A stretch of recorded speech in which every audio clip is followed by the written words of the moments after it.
Chers amis, c'est un plaisir de vous retrouver pour nous pencher dans le cadre de ce culte d'adoration sur la parole de Dieu.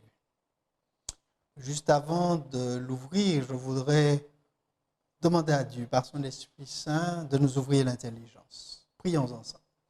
Père, que ton Esprit nous soit accordé en cet instant et que quel que soit le lieu où nous nous trouvons, notre intelligence soit ouverte à ta parole. Je t'ai prié au nom de Jésus-Christ. Amen. Il y a une vieille histoire rabbinique, ou plutôt une parabole en fait, qui dit la chose suivante. Dieu est allé de nation en nation, offrant sa loi pour essayer de trouver ceux qui seraient disposés à la recevoir. Ils ont demandé, que contient la loi? Lorsqu'ils ont entendu parler d'interdictions telles que de ne pas tuer, ne pas mentir, ne pas voler, tous les groupes ont rejeté l'offre, car ils ne pouvaient pas imaginer la vie sans ces pratiques. Finalement, Dieu, a trouvé un groupe de personnes dans le désert à qui il a proposé la même chose. Et leur question a été, quel est l'avantage de garder tes commandements?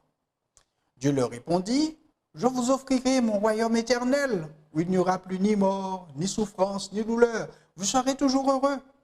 Ils ont souri en disant, ce que tu nous dis est beau, mais c'est trop loin dans le temps. Nous voulons quelque chose que nous pouvons voir et goûter maintenant. Et Dieu leur répondit, avec la loi, je vais vous offrir un échantillon, un avant-goût, afin que vous puissiez voir à quoi ressemble le royaume. Je vous donnerai le sabbat. La parabole exprime une grande vérité. Le sabbat est une anticipation, un avant-goût de la vie éternelle. Chacun de nous a une certaine image du sabbat, en fonction de son expérience, de sa vie, de ses connaissances sur la question. La plupart du temps, nous associons le mot sabbat au repos, à la paix, aux bénédictions et à la joie. Nous ne voulons pas que le sabbat soit perturbé par des relations tendues, des accusations, des souffrances physiques ou émotionnelles. Mais nous vivons dans un monde de péché et nous devons reconnaître que c'est parfois la réalité. Tous les sabbats ne sont pas les mêmes. C'était ce cas avec Jésus, dont nous pouvons lire le récit dans Marc chapitre 3, versets 1 à 6. Peut-être que l'auteur, étant le disciple Marc, était présent durant ce sabbat. C'est pourquoi il ne pouvait pas oublier la scène dans laquelle Jésus promena les regards sur eux avec indignation, dit-il dans Marc 3, verset 5, parce que la souffrance était trop grande et qu'il ne pouvait pas la cacher à cause de l'endurcissement de leur cœur. L'événement décrit dans la synagogue, il est précédé d'un autre épisode, rapporté dans Marc chapitre 2, versets 23 à 28, qui a également eu lieu le jour du sabbat. Les disciples, avec Jésus, traversaient un champ de blé. Ils se mirent à arracher des épis à les manger. Marc 2, 23. Celui qui est accusé à nouveau est bien sûr Jésus, parce qu'il le permet. Chaque disciple parle des miracles que Jésus a accomplis le jour du sabbat. Et si nous les comptons, il y en a 7 en tout. Tous les évangiles relatent les tensions, les confrontations de Jésus et les chefs religieux à l'occasion de ces miracles. Mais c'est le disciple Jean qui consacre le plus d'espace à la narration des controverses qui ont suivi. Il est important que chaque croyant se souvienne que cette discussion ne porte jamais sur la façon dont le jour doit être célébré, mais seulement sur la façon dont le sabbat doit être respecté. Les pharisiens avaient 39 catégories d'interdictions pour le sabbat. Et les discussions autour de ces interdictions étaient sans fin et souvent stériles. Jésus n'a jamais été entraîné dans de tels débats. Même dans ces deux cas, il ne fait rien d'autre qu'exprimer les principes généraux qui peuvent bien sûr être appliqués différemment en fonction du lieu et du temps. Comme est-il permis, le jour du sabbat, de faire du bien ou de faire du mal? Question posée et que Marc rapporte dans son évangile au 3e chapitre, verset 4. Le mal, c'est ce qu'ils avaient l'intention de faire ce même sabbat. Ils avaient l'intention de tuer Jésus, Marc 3, verset 6. Le disciple Matthieu ajoute un détail. Si vous saviez ce que signifie « je prends plaisir à la miséricorde et non au sacrifice », vous n'auriez pas condamné des innocents. Matthieu 12, verset 7. Il est possible que ce jour-là, personne n'ait invité les disciples à déjeuner. Dans l'Ancien Testament et au temps de Jésus, le sabbat n'était pas un jour de jeûne, mais un jour de joie. C'est pourquoi Jésus leur dit, le sabbat a été fait pour l'homme et non l'homme pour le sabbat. Marc 2, verset 27. Les principes énoncés par Jésus sont profonds et exhaustifs. S'ils étaient pris en compte, même aujourd'hui, beaucoup de tristes expériences seraient évitées. Jésus est à la synagogue. Un jour de sabbat, il est invité à prêcher. C'est ce que nous voulons chaque sabbat, voir, entendre Jésus. Et Jésus ne se contente pas d'énoncer les principes du sabbat. Il montre aussi comment on peut les mettre en pratique. Dans la synagogue, il y avait un homme avec une main paralysée. Marc 3, versets 1 à 3. Et à un moment donné, Jésus remarque cet homme. Il s'arrête pendant le sermon et s'adresse à lui qui a la main desséchée. Et lui dit, lève-toi, là, au milieu. Il est impossible que cet incident n'attire pas l'attention de tous, surtout de ceux qui suivaient Jésus. Et à cette occasion, Jésus va entreprendre 3 actions. Premièrement, il va toucher le malade. À un moment donné, le regard se croise et Jésus voit un besoin, une souffrance. On ne peut pas poursuivre sans s'arrêter pour aider. Il voit l'impuissance, mais aussi la foi de cet homme qui est venu à la synagogue pour adorer en dépit de cela. Deuxièmement, Jésus s'implique. Il n'exprime pas seulement de la compassion, il dit « Ah, c'est difficile ». Non. Ce qui est important, mais qui n'est pas suffisant. Il demande à l'homme de devenir le centre d'attention et de se tenir au milieu de la salle. Souvent, le jour du sabbat, nous nous positionnons comme le centre d'attention, attendant que les autres viennent à nous, attendant que les autres notent notre présence ou notre ministère. Souvent, le sabbat, après une semaine entière de travail, devient le jour où nous attendons d'être servis, nourris par la parole de Dieu et bénis, oubliant le véritable objectif du sabbat qui est de bénir les autres par notre ministère. Le sabbat ne peut devenir un jour de joie que si nous suivons l'exemple de Jésus.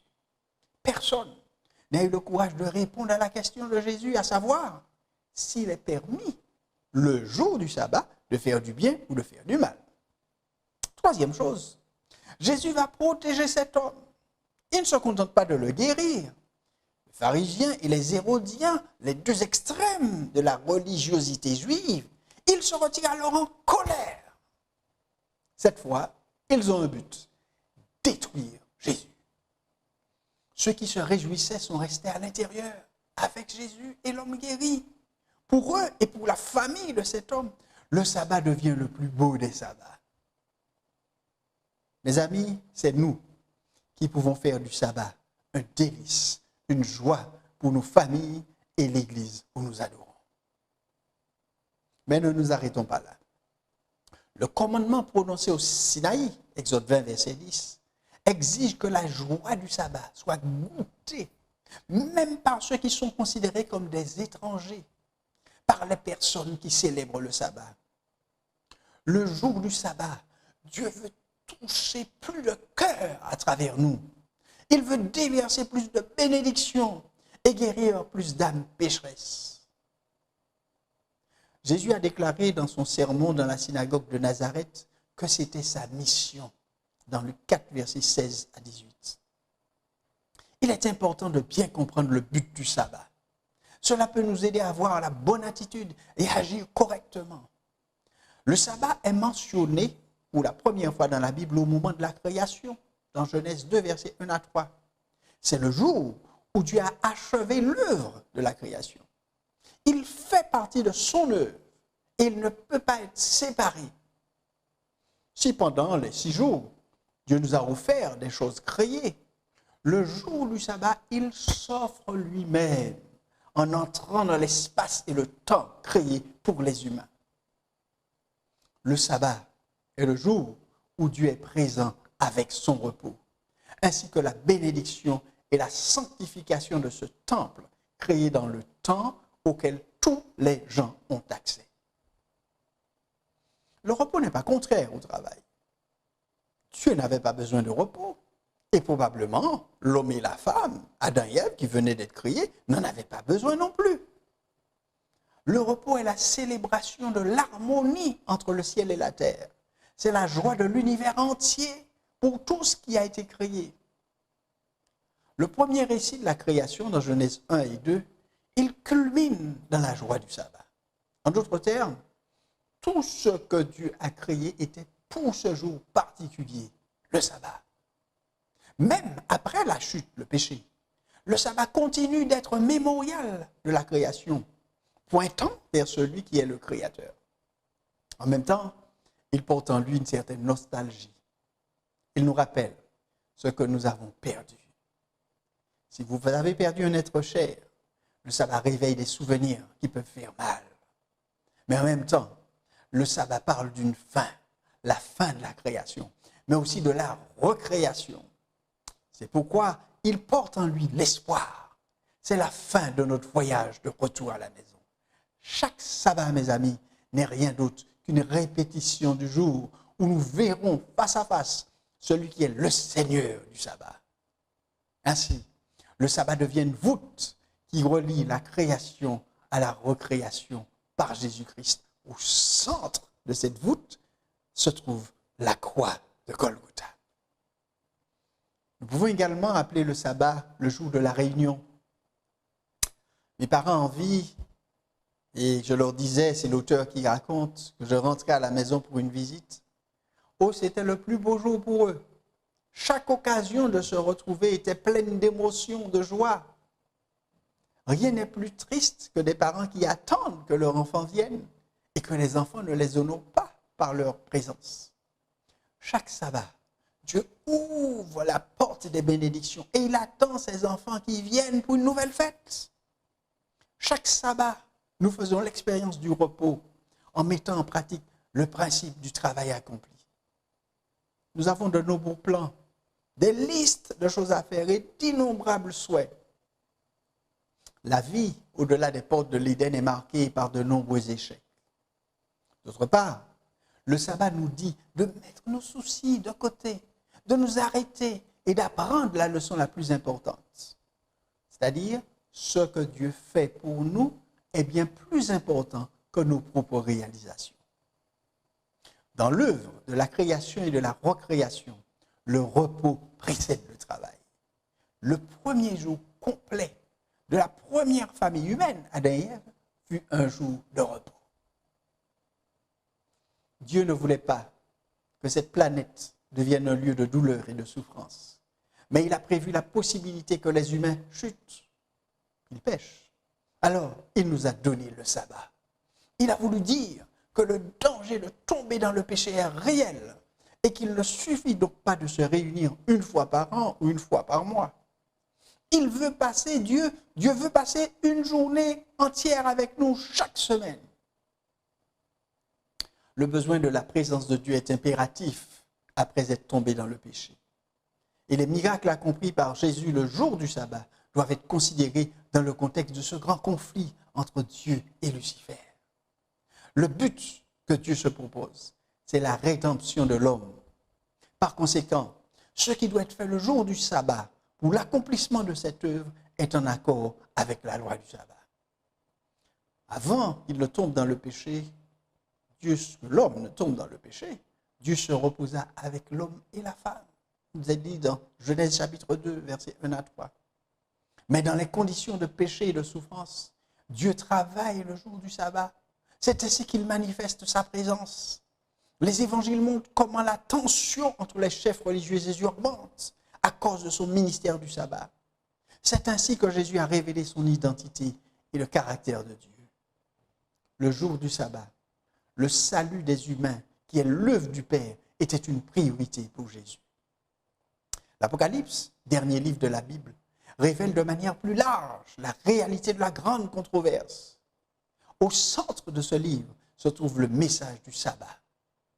Et en ce temps de la fin, le nombre de ceux qui croient au récit de la création et qui honorent le Créateur va en s'amenuisant.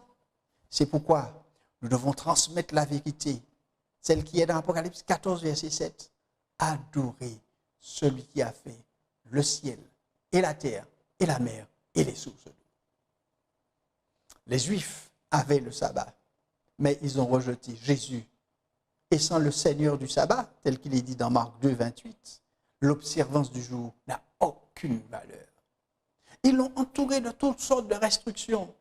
Et Jésus a voulu redonner au sabbat son vrai sens. Un autre extrême est lorsque le sabbat devient un jour de repos ordinaire, sans le respect et l'honneur que nous accordons à celui qui l'a créé. Souvenons-nous que le sabbat est le moyen et l'occasion par lequel nous montrons que Dieu est le premier dans notre vie et que la mission du Christ est notre mission. En 2007, les médias roumains ont publié un article écrit par un non-adventiste et intitulé « Pardonne-moi, Béatrice ».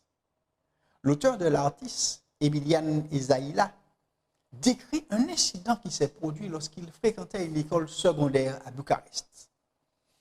Il avait une camarade de classe qui s'appelait Béatrice, et il raconte. C'était une fille de petite taille, belle, intelligente. C'était une bonne élève, et elle ne parlait pas sans qu'on lui demande. Pour toute la classe, Béatrice était un mystère, et dit je l'enviais sincèrement. À l'époque, il lui semblait incroyable qu'une élève manque une journée de cours chaque semaine. En plus de ne pas venir le samedi, Béatrice s'absentait dès les derniers cours du vendredi.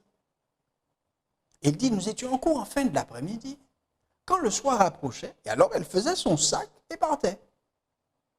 Béatrice était la fille d'un médecin, une famille de médecins, père et mère. Elle était membre de l'église adventiste du 7e jour. Et tous les samedis, les professeurs notaient ses absences non motivées. Et un vendredi après-midi, à la fin du cours d'histoire, 5 minutes avant que la cloche ne sonne, notre professeur nous a suggéré d'empêcher Béatrice de partir. Impassible aux menaces, Béatrice commença à faire ses valises. Et la maîtresse nous appela à l'en empêcher. Quelques garçons, dont lui-même, l'auteur, bloquèrent la porte.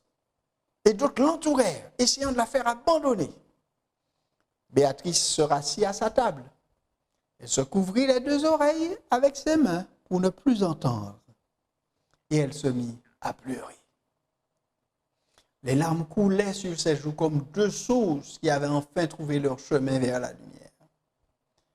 Et il dit, nous restâmes décontenancés. Et soudain, il y eut un silence, comme si toute la classe avait eu une révélation. Nous avions honte. Et à partir de ce jour-là, Béatrice n'eut aucun problème pour quitter l'école. Une sorte de mystérieuse solidarité s'était créée entre elle et nous. Et dorénavant, nous l'étions. Mes amis, aujourd'hui encore, Jésus s'adresse aux jeunes, aux parents, à nous tous. Lève-toi, là, devant tout le monde. Le sabbat est le moyen par lequel nous honorons Dieu. Nous montrons qu'il mérite que nous lui donnions la première place dans notre vie.